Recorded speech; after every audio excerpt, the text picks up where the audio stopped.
স্বাগত নিউজ 24 সন্ধ্যা 7টার সংবাদে আপনাদের সাথে আছি আমরা দুজন, আমি তাবাসসুম আহমেদ এবং আমি সানজিদা ইসলাম। শুরুতেই করোনা পরিস্থিতি, দেশে প্রায় প্রতিদিনই সংক্রমণ ও মৃত্যুর রেকর্ড ভাঙছে করোনা। এই অবস্থায় সরকার কঠোর বিধিনিষেধ আরোপ করলেও তৃতীয় দিনে এসে গণপরিবহন চলাচলে শিথিলতা তুলে নেয়। জনসাধারণের দাবি স্বাস্থ্যবিধি মেনে চলছে না কেউই। আইনশৃঙ্খলা বাহিনী জনসচেতনতা বাড়াতে তাদের মাস্ক কর্মসূচি সহ বিভিন্ন অভিযান অব্যাহত রেখেছে। বিস্তারিত জানাচ্ছেন মৌ খন্দকার। বুধবার দেশব্যাপী লকডাউনের তৃতীয় দিন থেকে গণপরিবহন চলাচল শুরু হয়েছে। অর্ধেক আসন ফাঁকা রেখে যাত্রী পরিবহন করলেও স্বাস্থ্যবিধির তোয়াক্কা করা হচ্ছে না। বাসে হ্যান্ড স্যানিটাইজার রাখার কথা থাকলেও তা দেখা যায়নি। এছাড়া শারীরিক দূরত্ব বজায় রাখা হচ্ছে না। মাস্ক আছে, এইমাত্র খুলছি। ওহো, মাস্কটা আনতে ভুলে গেছি গা। আনতে মাস্কটা নিয়ে আসছি বাসা থেকে, এই তো বাসায় দেখ। 2 মিনিটের জন্য আসছি তো এই জন্য আর আনতে করিনি। সরেজমিনে বেশ কিছু এলাকা ঘুরে দেখা যায় স্বাস্থ্যবিধি মানার কোনো বালাই নেই। সাধারণ মানুষ বলছে দেশে যে কঠোর বিধিনিষেধ দেওয়া হয়েছে তা মনে হচ্ছে না।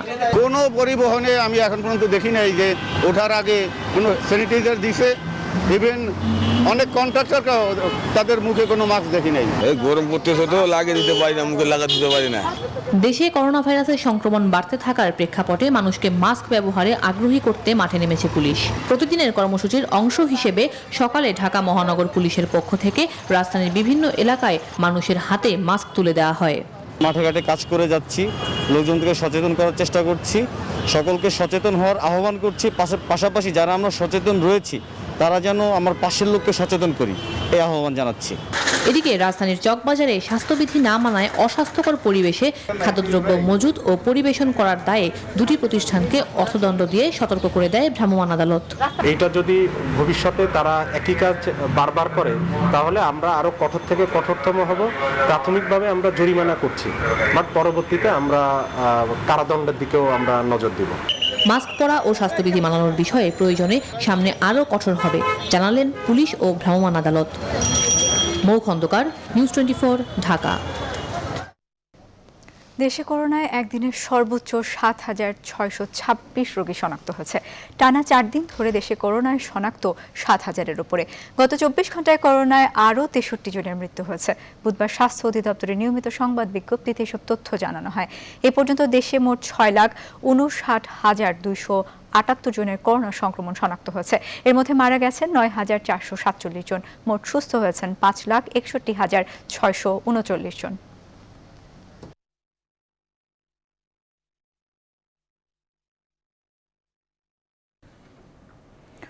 করোনা পরিস্থিতি নিয়ে উদ্বেগ প্রকাশ করে স্বাস্থ্যমন্ত্রী জাহিদ মালেক বলেছেন, রোগীর চাপ বেশি থাকায় স্বাস্থ্যসেবা দিতে হিমশিম খেতে হচ্ছে।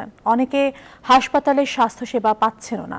বুধবার সকালে ভার্চুয়াল এক অনুষ্ঠানে এসব কথা বলেন স্বাস্থ্যমন্ত্রী। একটি হাসপাতাল তৈরি করছি আমাদের ফ্যাসিলিটিতে, সেখানে সর্ববৃহৎ আইসিইউ ব্যবস্থা করা হচ্ছে 200 বেডে এবং প্রায় 900 বেড অন্য বেড হবে, অর্থাৎ 1200 বেড হবে। তো সেই কাজটিও আমরা করছি, কিন্তু আমরা জানি এটাও অপ্রতুল হয়ে যাবে কোনো এক সময় যদি কিনা আমরা সংক্রমণটা রোধ না করতে পারি। আমাদের সর্বাত্মক চেষ্টা আছে। সিটি কর্পোরেশন এলাকাগুলোয় চালু হলো গণপরিবহন। কর্মজীবী মানুষের মাঝে স্বস্তি ফিরলেও আয় কমেছে বলছেন বাস চালকরা। রাজধানীর বিভিন্ন স্থানে মোটরসাইকেল সহ সব ধরনের রাইড শেয়ারিং চালুর দাবিতে বিক্ষোভ হয়েছে এদিন। নাইমাল চিকর প্রতিবেদন। লকডাউনের তৃতীয় দিনে সিটি কর্পোরেশন এলাকায় বাস চলাচলে নিষেধাজ্ঞা তুলে নেওয়ায় স্বস্তি ফিরেছে রাজধানীর কর্মজীবী মানুষের মাঝে। তবে আয় কম হয় কিছুটা নাখোশ বাস চালকরা। যাত্রী নাই, আমরা সারাদিন গাড়ি চালায় আপনার 300-400 টাকা বেতন পাই। তো বাসে তো আমরা এখানে দেখা যাচ্ছে ডিস্টেন্স বজায় রেখে বসতেছে, সবাই সিঙ্গেল সিটে বসতেছে। তো আমার মনে হয় এটা খারাপ হচ্ছে মনে হয় না। আমাদেরকে যাওয়া আসা করাই লাগতেছে। কালকে একদিনে আমি অফিস করছি, প্রায় আমার যাতায়াত ভাড়ায় প্রায় 700 টাকা লেগে গেছে। গণপরিবহনের স্বাস্থ্যবিধি নিশ্চিতে বুধবার সকাল থেকে অভিযানে নামে বিআরটিএর ভ্রাম্যমাণ আদালত। এ সময় অতিরিক্ত যাত্রী নেওয়া ও স্বাস্থ্যবিধি না মানায় 3টি পরিবহনকে 5,000 টাকা জরিমানাও করা হয়। অধিকাংশ গাড়ি তারা স্বাস্থ্যবিধি অনুসরণ করে গণপরিবহন চালনা করছেন, আর 2-1টি গাড়ি আমরা পেয়েছি যারা স্বাস্থ্যবিধি অনুসরণ করেননি, তাদেরকে আমরা জরিমানার আওতায় নিয়ে এনেছি। এদিকে সব ধরনের রাইড শেয়ারিং এর উপর নিষেধাজ্ঞা প্রত্যাহারের দাবিতে বিক্ষোভ করেন চালকরা। মগবাজার ও এফটিসির সামনে রাস্তা অবরুদ্ধ করেন তারা। আমরা তো একজন যাত্রী নেই, আর সিএনজি নাই 5 জন 6 জন, ওরা করোনা ছড়াই আমরা সিএনজিতে 4 জন 5 জন করে লোক টানতেছে, আমাদের বাইকে 1 জন লোক করে নির্ধারিত করা আছে, আমরা কেন পারবো না?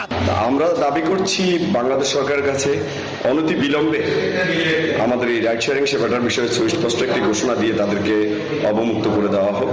তবে পরিস্থিতি এমন চলতে থাকলে সামনে করোনার সংক্রমণ আরো প্রকট হওয়ার আশঙ্কা করছেন সংশ্লিষ্টরা। নাইম আলচিকো, নিউজ 24, ঢাকা। দর্শক, দেশে তৃতীয় দিনের মতো লকডাউন চলছে, কতটুকু নির্দেশনা মানা হচ্ছে জানাতে আমাদের সহকর্মী আমার সাথে যুক্ত আছেন। প্রথমে আমরা যাব হযরত শাহজালাল আন্তর্জাতিক বিমানবন্দরে, সেখানে আছেন সহকর্মী মারুফা রহমান। মারুফা, লকডাউনের ক্ষেত্রে যে নির্দেশনা দেওয়া হয়েছে বিমানবন্দরে, সেগুলো কতটুকু পালন করা হচ্ছে?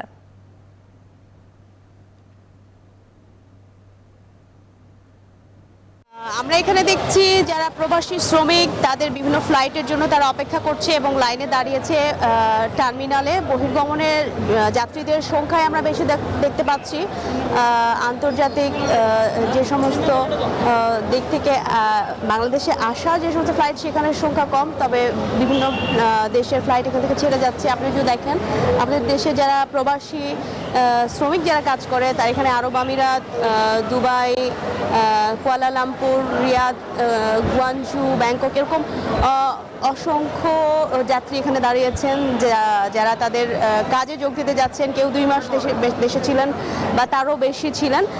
বিমানবন্দরে আমরা দেখছি স্বাস্থ্যবিধি মেনে এখানে তারা অপেক্ষা করছেন এবং একে একে বহির্গমনের টার্মিনালের বিভিন্ন গেট দিয়ে তারা প্রবেশ করছেন।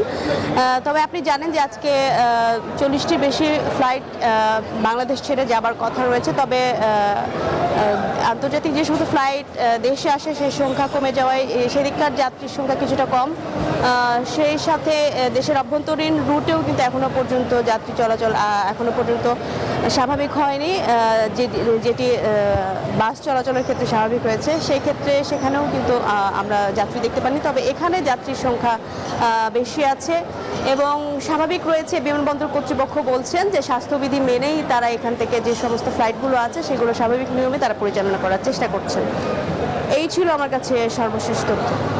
মারুফা, আপনাকে ধন্যবাদ। দর্শক, আন্তর্জাতিক বিমানবন্দরে লকডাউনের কি পরিস্থিতি রয়েছে জানাতে যুক্ত হয়েছেন সহকর্মী মারুফা রহমান। আমরা এবার চলে যাব বাড্ডায়, সেখানে আছেন সহকর্মী মাসুদা লাবনী। লাবনী, আজ তো পরিবহন চালু হয়েছে, কতটুকু স্বাস্থ্যবিধি মানছেন মানুষ আসলে?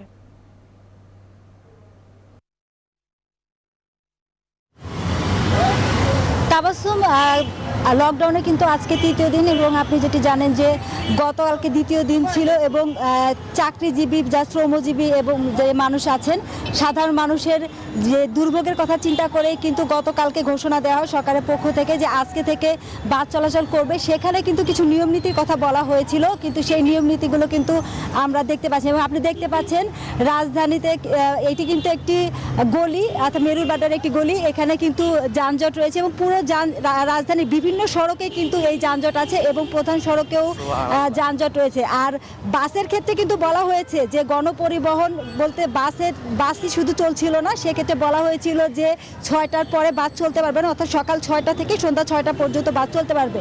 কিন্তু পুরো রাজধানীতেই কিন্তু এখনও বাস চলছে, অর্থাৎ সব ধরনের গণপরিবহনই চলছে। আর সেখানে কিন্তু স্বাস্থ্যবিধির কঠোর নিশ্চিত করার কথা বাসের যারা আছেন তাদেরকে বলা হয়েছিল, সেটি কিন্তু মানা হচ্ছে না এবং প্রতিটি বাসেই কিন্তু হ্যান্ড স্যানিটাইজার থাকার কথা, সেটিও কিন্তু নেই এবং সাধারণ যাত্রী যারা তাদের সবার মুখে কিন্তু মাস্ক নেই। কারো কারো মুখে মাস্ক থাকলেও অনেকের পকেটে মাস্ক, কারো আবার মাস্ক নামানো, অর্থাৎ স্বাস্থ্যবিধি মানার কিন্তু কোনো বালাই নেই, সেটি সাধারণ যাত্রী থেকে শুরু করে সব ধরনের গণপরিবহনেই। তাবাসসুম। লাবণী, আপনাকে ধন্যবাদ। দর্শক, গণপরিবহন আজ থেকে চালু হয়েছে, লকডাউনের মধ্যেও কতটুকু স্বাস্থ্যবিধি মানা হচ্ছে জানাতে যুক্ত হয়েছিলেন মেরুলবাড্ডা থেকে সহকর্মী মাসুদা লাবণী। গণপরিবহন চালু হলেও বন্ধ রয়েছে অভ্যন্তরীণ রুটের সব ফ্লাইট, তবে আন্তর্জাতিক রুটে বেড়েছে যাত্রীর চাপ। বুধবারও মধ্যপ্রাচ্য সহ বিশ্বের বিভিন্ন গন্তব্যের উদ্দেশ্যে ঢাকা ছেড়েছে প্রায় 40টি ফ্লাইট। তবে ইউরোপীয় দেশ ছাড়াও আরও 12টি দেশের উপর নিষেধাজ্ঞা জারি করায় বিমানবন্দরে কমেছে আন্তর্জাতিক ফ্লাইট আগমনের সংখ্যা। বিস্তারিত জানাচ্ছেন লাকমিনা জেসমিন সুমা। করোনার প্রথম বছরে আন্তর্জাতিক রুটে ব্যাপক লোকসানের বিপরীতে দেশের এভিয়েশন খাতকে কিছুটা চাঙ্গা রেখেছিল অভ্যন্তরীণ রুট, কিন্তু দ্বিতীয় ধাক্কায় লকডাউনের সাথে সাথে পুরোপুরি বন্ধ সেই পথ। অভ্যন্তরীণ রুটে প্রতিদিন 100টির উপরে ফ্লাইট পরিচালনা করে আসছিল দেশীয় 3 এয়ারলাইন্স কোম্পানি।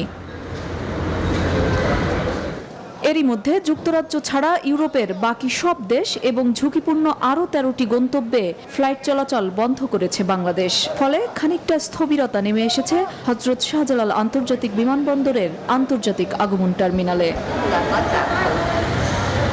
বিপরীত চিত্র বহির্গমন টার্মিনালে। বুধবার ঢাকা ছাড়ছে মধ্যপ্রাচ্যের 7-8টি দেশ সহ বিভিন্ন গন্তব্যের 40টি ফ্লাইট। এসব ফ্লাইটের বেশিরভাগ যাত্রী বাংলাদেশের অভিবাসী কর্মী। ফ্লাইট বন্ধের কথা শুনতেছি, অথবা বন্ধ হইতে পারে বা আমাদের ছুটির মেয়াদ শেষ, এই জন্য আমরা চলে যেতেছি। আমি হজ করার জন্য যাব। 3 মাসের টাইম ছুটি দিয়েছে কোম্পানি, 3 মাস কাটিয়ে চলে গেলাম। এয়ারপোর্টে বৈদেশিক শ্রমবাজারে ফিরতে চাওয়া এই কর্মীদের চাপ সামলাতে হিমশিম খাচ্ছে সংশ্লিষ্ট সংস্থাগুলো। বিশেষ করে স্বাস্থ্যবিধি মানাতে বেগ পেতে হচ্ছে তাদের। মাস্ক তো আছে, পড়ছি না, গরম লাগতেছে, লাগেছে একটু। সর্বশেষ মঙ্গলবার কাতার থেকে ফ্লাইট আসা বন্ধ করে সিভিল এভিয়েশন কর্তৃপক্ষ। দেশে করোনা সংক্রমণ বেড়ে যাওয়ায় আন্তর্জাতিক বিভিন্ন রুটে ফ্লাইট বন্ধের আশঙ্কা থেকে অনেকেই আগেভাগে গন্তব্যে ফেরার চেষ্টা করছেন। তবে সেক্ষেত্রে এয়ারলাইন্স কোম্পানিগুলোর বিরুদ্ধে অতিরিক্ত ভাড়া আদায় এবং স্বাস্থ্যবিধি না মানার অভিযোগ তুলছেন অনেক যাত্রী। লাকমিনা জেসমিন সোমা, নিউজ 24, ঢাকা।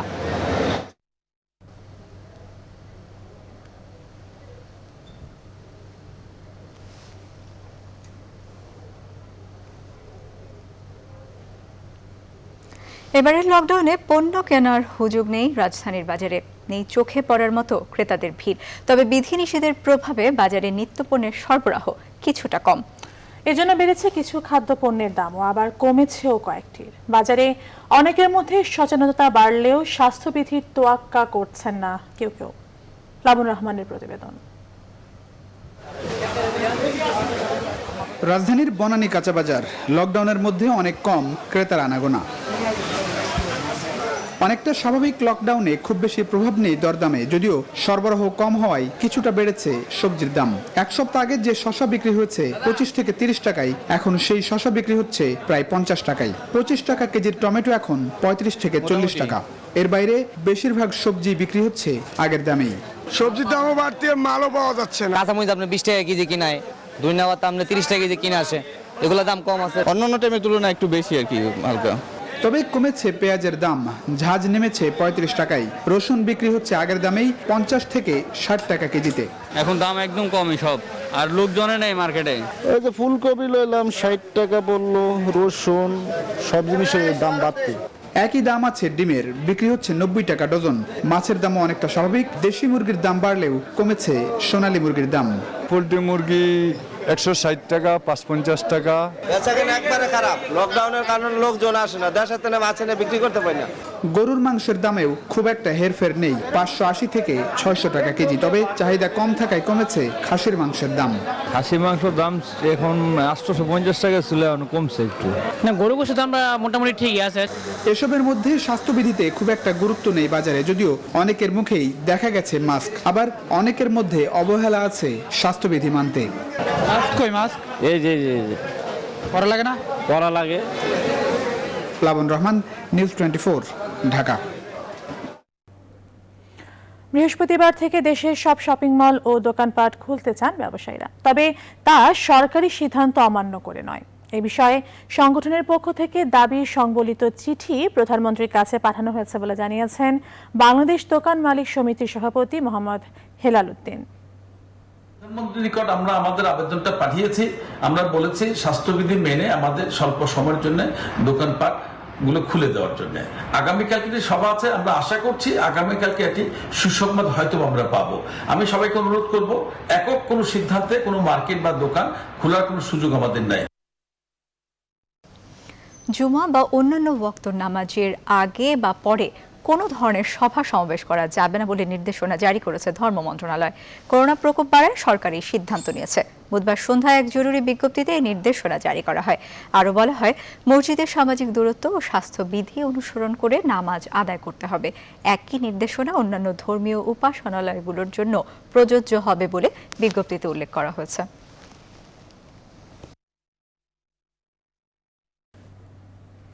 সরকারি অব্যবস্থাপনায় লকডাউন বা নিষেধাজ্ঞা কোনোটাই মাঠ পর্যায়ে কার্যকর হচ্ছে না, বরং মানুষের দুর্ভোগ বাড়িয়েছে, এমন অভিযোগ বিএনপির। বুধবার নয়াপল্টনে বিএনপির দলীয় কার্যালয়ে সংবাদ সম্মেলনে এই অভিযোগ করেন দলের সাংগঠনিক সম্পাদক সৈয়দ ইমরান সালেহ প্রিন্স। এইরকম একটি পরিস্থিতিতে সরকারের এই লকডাউন ঘোষণা নিম্ন আয়ের মানুষ সহ সকল শ্রেণী পেশার মানুষ বিপাকে পড়ে। সরকারের এই লকডাউন ছিল অপরিকল্পিত এবং পূর্ব প্রস্তুতিহীন। ধর্মের নামে অনৈতিক কর্মকাণ্ড ও তাণ্ডব চললে প্রতিরোধ করবে আওয়ামী লীগ। বুধবার সকালে নারায়ণগঞ্জের সোনারগাঁয়ে হেফাজতের তাণ্ডবে ক্ষতিগ্রস্ত এলাকা পরিদর্শন শেষে এসব কথা জানান আওয়ামী লীগের কেন্দ্রীয় নেতারা। উস্কানিদাতাদের চিহ্নিত করা হবে বলেও জানান তারা। নারায়ণগঞ্জ থেকে আরো জানাচ্ছেন তৌফিক মাহমুদ মুন্না। গেল রবিবার নারায়ণগঞ্জের সোনারগাঁয়ে রিসোর্টের নারীসহ হেফাজতের শীর্ষ নেতা মামুনুল হককে আটক করার ঘটনার পর হেফাজতের সহিংসতা চলেছে পুরো এলাকায়। মামুনুলের সমর্থকরা হামলা চালায় সোনারগাঁও থানা আওয়ামী লীগের দলীয় কার্যালয়, স্থানীয় যুবলীগ সভাপতির বাড়ি ও ব্যবসা প্রতিষ্ঠানেও।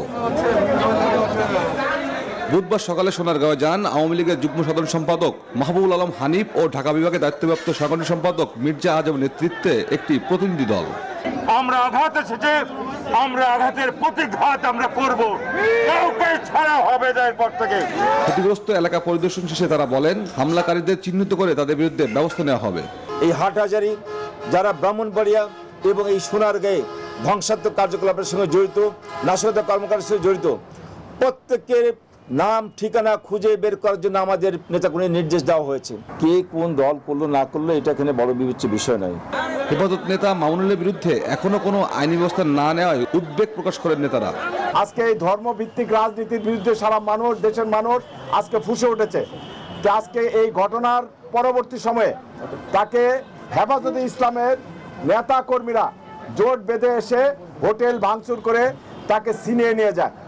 এখন পর্যন্ত তার বিরুদ্ধে আইনি কোনো ব্যবস্থা নেওয়া হয় নাই। এদিকে নিজ বাসভবনে এক ব্রিফিংয়ে ওবায়দুল কাদের হেফাজতের সহিংসতায় উস্কানিদাতাদেরও চিহ্নিত করার কথা বলেন। দেশের জনগণের ধৈর্য সহনশীলতার একটা সীমা আছে, সীমা অতিক্রম করলে তার পরিণতি হবে ভয়াবহ। বিএনপি জামাত ও হেফাজতের সব ধরনের অপকর্মের বিরুদ্ধে নেতাকর্মীদের সজাগ থাকার নির্দেশ দেন ওবায়দুল কাদের। তৌফিক Mahmud Munna, news 24, Narayanganj. Corona virus কেড়ে নিল স্বাধীন বাংলা বেতার কেন্দ্রের শব্দ সৈনিক, বীর মুক্তিযোদ্ধা ও গায়ক ইন্দ্রমোহন রাজবংশীকেও। বঙ্গবন্ধু শেখ মুজিব মেডিকেল বিশ্ববিদ্যালয়ে আজ বুধবার সকাল 10:30টায় মারা যান তিনি। তার মৃত্যুতে গভীর শোক জানিয়েছেন রাষ্ট্রপতি ও প্রধানমন্ত্রী। শোকের ছায়া নেমে এসেছে দেশের সংস্কৃতি অঙ্গনেও। বিস্তারিত জানাচ্ছেন ফাতেমা কাউসার।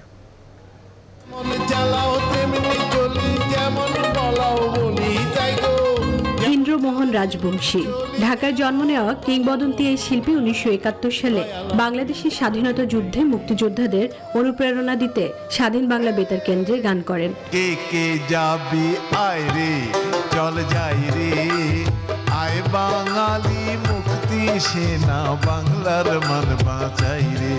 একজন লোকগানের শিল্পী হলেও শুরুর জীবনে ভাওয়াইয়া, ভাটিয়ালি, জারি সারি মুর্শিদি গান গেয়ে মুগ্ধতা ছড়িয়েছেন গ্রাম বাংলায়। আমি না জানিলাম না চিনিলাম রে। ইন্দ্রমোহন রাজবংশীর পরিবারের 5 পুরুষ যুক্ত ছিলেন সঙ্গীতের সাথে। তিনি নিজেও সঙ্গীত কলেজে লোকসঙ্গীত বিভাগের প্রধান হিসেবে কাজ করেছেন দীর্ঘদিন। দেশের সঙ্গীতাঙ্গনে অসামান্য অবদানের স্বীকৃতি স্বরূপ 2018 সালে অর্জন করেছেন 21 পদক। গত 4 এপ্রিল হঠাৎ অসুস্থ বোধ করলে বঙ্গবন্ধু শেখ মুজিব মেডিকেল বিশ্ববিদ্যালয়ে ভর্তি করা হয় তাকে। এরপর অবস্থার অবনতি হলে তাকে আইসিইউতে স্থানান্তর করা হয়। সেখানেই বুধবার সকালে মারা যান ইন্দ্রমোহন রাজবংশী। তার দীর্ঘদিনের সহকর্মীরা বলছেন এর শূন্যতা পূরণ হওয়ার নয়। আমি অনেক ছোট, কিন্তু তার যে শ্রদ্ধা বোধ আমার প্রতি, এটা আমি কখনোই ভুলতে পারবো না। লোকসঙ্গীতের যারা শিল্পী আছেন সেই শিল্পীদের তিনি শিল্পী। এই কিংবদন্তির কর্মগুলো সরকারিভাবে সংরক্ষণের দাবিও জানিয়েছেন অনেকে। দেশের সংস্কৃতি অঙ্গনটা, ঐতিহ্যের অঙ্গনটা, লোকসঙ্গীত, সেটা অনেকটাই উপকৃত হবেন। তা আমার মনে হয় সরকারের এই দায়িত্বটা নেওয়া উচিত। গান লেখা, সুর করা, গাওয়া ছাড়াও লোকগান সংগ্রহ করতেন তিনি। গত 50 বছরে 1000 লোককবির লেখা কয়েক লাখ গান সংগ্রহ করেছেন ইন্দ্রমোহন রাজবংশী। ফাতেমা কাউসার, নিউজ 24, ঢাকা। নিউজ 24 সন্ধ্যার সংবাদে নিচ্ছে একটি বিরতি। ফিরছি আরো খবর নিয়ে, সঙ্গেই থাকুন। আবারও স্বাগত। দেখছেন নিউজ 24 সন্ধ্যার সংবাদ। শীতলক্ষ্যা নদীতে ত্রুটিপূর্ণ নকশার সেতু নির্মাণের কারণে ভবিষ্যতে সেখানে নৌ দুর্ঘটনা আরও বাড়বে। বুধবার সচিবালয়ে এই আশঙ্কার কথা জানান নৌপরিবহন প্রতিমন্ত্রী খালেদ মাহমুদ চৌধুরী। এদিকে লঞ্চডুবির ঘটনায় কার্গোর চালক সহ সংশ্লিষ্ট ব্যক্তিদের বিরুদ্ধে মামলা করেছে BIWTA। শাহ আলী জয় জানাচ্ছেন বিস্তারিত। রোববার নারায়ণগঞ্জের কাছে শীতলক্ষ্যা নদীতে মালবাহী একটি জাহাজের ধাক্কায় ডুবে যায় যাত্রীবাহী লঞ্চ MV সাবিত আল হাসান। এ সময় কয়েকজন যাত্রী সাঁতরে কুলে উঠতে পারলেও পানিতে ডুবে মৃত্যু হয় 35 জনের। দুর্ঘটনার কারণ অনুসন্ধানে 4 তারিখে গঠন করা হয় তদন্ত কমিটি। তবে নৌপরিবহন প্রতিমন্ত্রী মনে করেন ব্যস্ত এই নৌপথটির পরিধি কমে আসাই দুর্ঘটনার মূল কারণ। সচিবালয়ে নৌ নিরাপত্তা সপ্তাহ 2021-এর উদ্বোধনী অনুষ্ঠানে প্রতিমন্ত্রী বলেন, তদন্ত কমিটির রিপোর্ট অনুযায়ী আইনানুগ ব্যবস্থা নেবে সরকার। পিলারটা অনেকটা দৃষ্টির সীমানার একটা বাধা হিসাবে থাকতে পারে, এটা আমি জানি না, তদন্তে বেরিয়ে আসবে। আবার সেখানে পাশাপাশি এই পিলার দুইটা থাকার কারণে যে দুর্ঘটনা ঘটেছে, আমার আশঙ্কা এটা মহান রব্বুল আলমিনের কাছে আমি প্রার্থনা করব যেন না হয়, কিন্তু আমার আশঙ্কা ভবিষ্যতে মনে হয় এখানে আরো দুর্ঘটনার মুখোমুখি আমাদের হতে পারে শুধু এই নকশার কারণে। তবে স্বরাষ্ট্রমন্ত্রী বলছেন, সার্বিকভাবে দেশে নৌ দুর্ঘটনার সংখ্যা অনেকটাই কমে এসেছে। ডিজাইন কিংবা নৌপথগুলো কিংবা যা যা করণীয় সেগুলি করছেন বলে আপনাদের প্রত্যক্ষ এদের সুপারভিশন আছে বলে আমার মনে হয় এগুলি কমছে। আমরা প্রতি বছরই আমরা যখনই দেখতাম একটা ছুটি, সেই সময় একটা বড় দুর্ঘটনা ঘটতো, সেইগুলো আমরা হ্রাস পেয়েছে বলবো তো কমেনি, একদম চলে গেছে সেটা বলবো না, হ্রাস পেয়েছে। এদিকে নারায়ণগঞ্জের শীতলক্ষ্যা নদীতে লঞ্চ ডুবির ঘটনায় কার্গো চালক সহ সংশ্লিষ্ট ব্যক্তিদের বিরুদ্ধে মামলা করেছে BIWTA। শাহ আলী জয়, নিউজ 24, ঢাকা। ফরিদপুরের সালথায় থানা ও উপজেলা অফিসে হামলা ও অগ্নিসংযোগের ঘটনায় মামলা করেছে পুলিশ। মঙ্গলবার রাতে সালথা থানায় 88 জনের নাম উল্লেখ করে অজ্ঞাত 4000 জনকে আসামি করে মামলা দায়ের করেন পুলিশের উপপরিদর্শক মোহাম্মদ মিজান। এর মধ্যে 13 জনকে গ্রেপ্তার করা হয়েছে। এদিকে সালথা উপজেলার সোনাপুর ইউনিয়নের এখনও থমথমে অবস্থা বিরাজ করছে।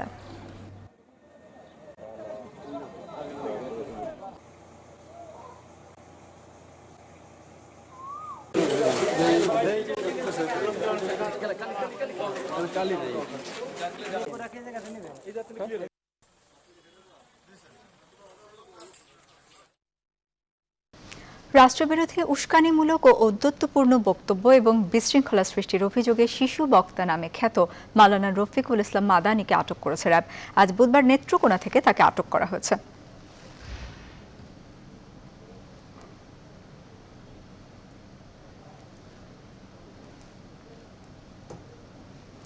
আবারও করোনা প্রসঙ্গ। লকডাউনের প্রভাব নেই দেশের বেশিরভাগ স্থানে। তৃতীয় দিনে কর্মস্থলগামী যাত্রীদের কিছুটা স্বস্তি দেয় গণপরিবহন চলাচল। এসবের মাঝে বড় আশঙ্কা তৈরি করেছে করোনার অব্যাহত সংক্রমণ বৃদ্ধি। বিশেষ করে বরিশাল ও চট্টগ্রামে সংক্রমণের হার ভাবিয়ে তুলেছে স্বাস্থ্য কর্মকর্তাদেরও। এমন বাস্তবতায় স্বাস্থ্যবিধি কঠোরভাবে মেনে চলার আহ্বান জানিয়েছেন জনস্বাস্থ্য বিশেষজ্ঞরা। ব্যুরো প্রতিবেদক ও জেলা প্রতিনিধিদের তথ্য ছবি নিয়ে ডেস্ক রিপোর্ট। বুধবার সকালের চট্টগ্রামের চিত্র। সরকারি ঘোষণার পর ভোর থেকেই সড়কে গণপরিবহন, এতে কিছুটা স্বস্তি মেলে অফিসগামীদের। তবে বাড়তি ভাড়া নিয়ে যাত্রী ও বাস শ্রমিকদের বাকবিতণ্ডা সেই স্বস্তি কমিয়ে দেয় কিছুটা। রাজশাহী নগরে বাস চলাচলের অনুমতি থাকলেও গণপরিবহন চলছে উপজেলা পর্যায়েও। এছাড়া খুলনা ও বরিশালেও আগের মতোই ঢিলেঢালাভাবে চলেছে লকডাউনের তৃতীয় দিন। লকডাউন চললেও সংক্রমণ ঊর্ধ্বমুখী চট্টগ্রাম মেডিকেল সহ বিভিন্ন সরকারি হাসপাতালে কোভিড ডেডিকেটেড শয্যা 600 এবং আইসিইউ 35টি, যার সবকটিতে এখন রোগী। আইসিইউ সরকারি পর্যায়ে 35টি আছে, যার সাথে আজ বা কালের মধ্যেই আমরা আরো 18টি যোগ হবে, তাই 8টি হচ্ছে আপনার আমাদের জেনারেল হাসপাতালে, সেটি একেবারেই তৈরি আছে। সংকট আছে বরিশালেও। শেরেবাংলা মেডিকেল কলেজ হাসপাতালে 150 শয্যার করোনা ওয়ার্ড থাকলেও জনবল নিয়োগ হয়নি এক বছরেও। 150 বেডের জন্য যে আমাদের অর্গানোগ্রাম দরকার, জনবল দরকার, যে আমাদের লজিস্টিক দরকার, সেগুলো কিন্তু নাই। আসলে 150 বেডের হাসপাতালের জন্য সবকিছু আলাদা অর্গানোগ্রাম থাকা দরকার। সব মিলিয়ে গেল বছরে করোনা মোকাবেলার কোনো অভিজ্ঞতাই এবার কাজে লাগানো হয়নি বলে অভিযোগ জনস্বাস্থ্য বিশেষজ্ঞদের। Desk report, news 24।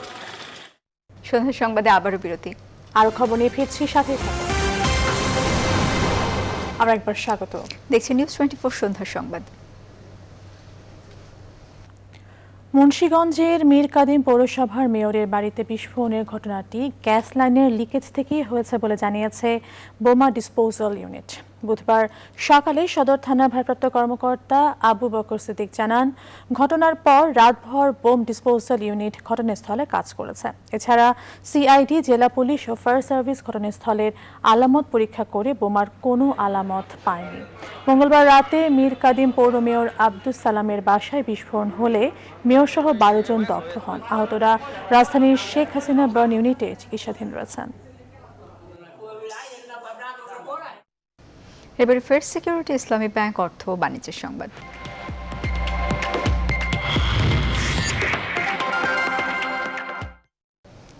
পুঁজিবাজারে তালিকাভুক্ত 66 কোম্পানির ফ্লোর প্রাইস তুলে নিয়েছে নিয়ন্ত্রক সংস্থা বিএসইসি। বুধবার অনুষ্ঠিত কমিশন সভায় সিদ্ধান্ত নেওয়া হয়, সর্বনিম্ন দরেও কোনো ক্রেতা না থাকায় বহুদিন ধরেই কেনাবেচা বন্ধ 110 কোম্পানির। বাকি কোম্পানিগুলোকেও ধীরে ধীরে ফ্লোর প্রাইস উঠিয়ে দেওয়া হবে। এদিকে পুঁজিবাজারে সূচক ও লেনদেনে চাঙা ভাব অব্যাহত রয়েছে। ঢাকা স্টক এক্সচেঞ্জ ডিএসইতে বুধবার প্রধান সূচক বেড়েছে প্রায় 56 পয়েন্ট, লেনদেন হয়েছে 582 কোটি টাকা। এ নিয়ে টানা 3 দিন চাঙা ভাব অব্যাহত রয়েছে দেশের 2 পুঁজিবাজারে। অর্থনীতি সচল রাখার স্বার্থে গুজব এড়িয়ে পুঁজিবাজারে বিনিয়োগ ধরে রাখার পরামর্শ দিয়েছেন বিশ্লেষকরা।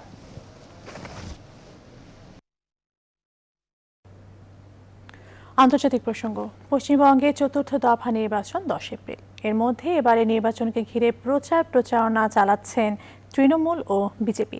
বুধবার নির্বাচনী প্রচারে বিজেপির বিরুদ্ধে হামলার অভিযোগ এনেছে তৃণমূল। এই দিন কোচবিহারে জনসভা করেছেন মমতা বন্দ্যোপাধ্যায়। অন্যদিকে রাজ্যে 4টি সভা করেন অমিত শাহ। নন্দীগ্রামের পর এবার সিঙ্গুরকে পাখির চোখ করে এগোচ্ছে তারা। এবার সিঙ্গুরে রোড শো করলেন রবীন্দ্রনাথ ভট্টাচার্যের হয়ে।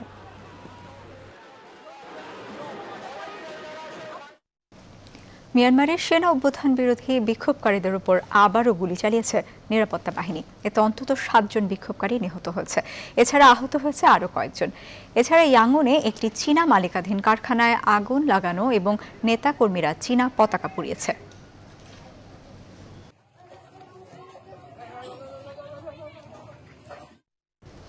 সন্ধ্যার সংবাদের সময় হলো আরেকটি বিরতি, সাথেই থাকুন। আর একবার স্বাগত। দেখছি নিউজ 24 সন্ধ্যার সংবাদ।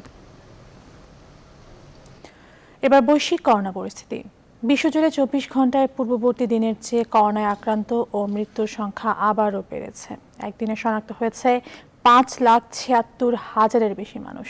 প্রাণহানি হয়েছে 11,802 জনের। এ নিয়ে বিশ্বে মোট সংক্রমণ ছাড়ালো 13,31,00,000 আর 28,89,000 ছাড়িয়ে গেল মোট মৃত্যুর সংখ্যা। 24 ঘন্টায় ব্রাজিলে রেকর্ড সর্বোচ্চ 4,211 জনের মৃত্যু হয়েছে। আক্রান্ত হয়েছেন 82,000-এর বেশি মানুষ। ভারতেও একদিনে সর্বোচ্চ 1,15,000-এর বেশি করোনা রোগী শনাক্ত হয়েছে আর মৃত্যু 631 জনের। আর 62,000-এর বেশি সংক্রমণ এবং 9 শতাধিক প্রাণহানি হয়েছে যুক্তরাষ্ট্রে। আর আক্রান্ত হয়ে বেঁচে যাওয়াদের প্রতি 3 জনের মধ্যে একজনের মস্তিষ্কে অথবা মানসিক সমস্যা দেখা দিয়েছে বলে সাম্প্রতিক এক মার্কিন গবেষণায় দেখা গেছে। এবারে খেলার খবর। বঙ্গবন্ধু নবম বাংলাদেশ গেমসের ভার উত্তোলনে নিজের রেকর্ড ভেঙে স্বর্ণ জিতেছেন মাবিয়া আক্তার সীমান্ত। ময়মনসিংহের জেলা জিমনেশিয়ামে নারীদের 64 কেজি ওজন শ্রেণীতে বাংলাদেশ আনসারের এই ভারোত্তোলক স্ন্যাচ এবং ক্লিন অ্যান্ড জার্কে রেকর্ড করে মোট ওজন 181 কেজি তুলেছেন। এর মধ্যে স্ন্যাচ 80 কেজি এবং ক্লিন অ্যান্ড জার্ক 101 কেজি। 2018 সালে আন্তঃসার্ভিস ভারোত্তোলনে 179 কেজি তুলে রেকর্ড করেছিলেন মাবিয়া। এবার তার চেয়ে 2 কেজি বেশি ওজন তুলে নিজেরই রেকর্ড ভাঙলেন। ক্লিক অ্যান্ড জার্কে শেষ লিফটের রেকর্ড আরও বাড়াতে গিয়ে বাঁ হাতে প্রচণ্ড ব্যথা পেয়েছেন মাবিয়া। অমর একুশে বইমেলার আজ ছিল 22তম দিন। এদিনে নতুন বই প্রকাশিত হয়েছে 69টি। মেলা প্রাঙ্গণে দর্শনার্থীদের উপস্থিতি থাকলেও ক্রেতার সংখ্যা ছিল তুলনামূলক কম। এদিকে বেলা 12টা থেকে বিকেল 5টা পর্যন্ত মেলার সময়সীমা নির্ধারণ ও করোনা মহামারীর কারণে অনেকেই আসতে পারছেন না বইমেলায়। ফলে এবছর বই বিক্রি হচ্ছে অনেক কম।